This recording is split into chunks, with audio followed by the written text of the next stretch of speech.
This airplane is an important part of American aviation history, and it lives not in a museum, but in the back streets of the Old Town District in the air capital of the world, Wichita, Kansas. This is Air Force One. This Twin Beech isn't Air Force One in the traditional sense, as it has never carried a president. Instead, this airplane, more precisely an AT-7C, entered service in 1943 as a trainer for navigators and radio operators during World War II.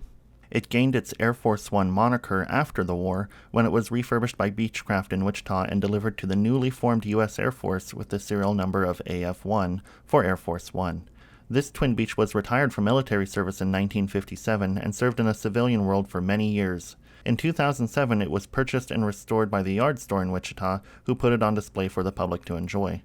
The Twin Beech, otherwise known as the Model 18, was produced from 1937 to 1969 and had the longest production run of any model of airplane at that time, and over 9,000 were produced, all of them in Wichita, Kansas. The Yard Store, which is now home to AF-1, is also historic in its own right. It is a family-owned business that started in 1946 when the Beech Aircraft Corporation sold off a salvage yard, tools, and excess airplane parts that were no longer needed to support a war effort. It's a 4-acre store that to this day still sells materials, tools, and countless odds and ends that you can't find anywhere else. The restored AF-1 is their gift to Wichita and a reminder for all those who have worked in the aircraft industry. If you liked this video, please like and subscribe, or check out my TikTok where I post weekly history shorts where I use my drone, or sometimes even my airplane, to explore the hidden history in the world around us.